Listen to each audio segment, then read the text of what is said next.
Payg'ambarimiz alayhisolatu vassalom insonni g'azabi kelganda qalbida do'zaxdan bitta o't yonadi dedilar. Ko'rmaysanmi o'sha paytda ko'zlari qizarib, bo'ynidan tagidan tomirlari chiqib keladi, birovga baqirib asabi buzilgan paytda. Kim g'azabini yuta olsa, Alloh uchun g'azabini yuta oladigan bo'lsa, o'zini bosib yo'lda ketayotdingiz, kimdir yo'lingizni qisib oldi, orqangizdan signal chalib oldi, ya'ni aytganimizdek yangi tuflingizni bosib oldi, yangi ko'ylak olodingiz binisida to'kib yubordi ustiga, bilmay yuziga tabassum qilib g'azabingizni tiya olsangiz, uni jazolashlikka qudratingiz yetardi. Yo'lingizni qisgan shopirga shat to'xtatib, tushirib rosa ursangiz bo'ladi, kuchingiz bor, quvvatingiz bor. Lekin Xudo uchun, Alloh uchun g'azabingizni tiysiz.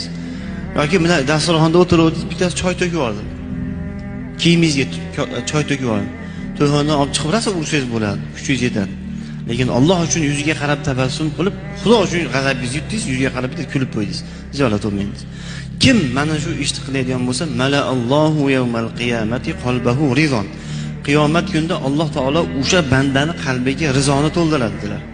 Ya'niki shunaqa ne'matlar beradi o'sha bandaga Parvardigor olam. Qiyomat kunida o'sha bandani rozi qilib ag'iga o'tkazib yuboradi degan.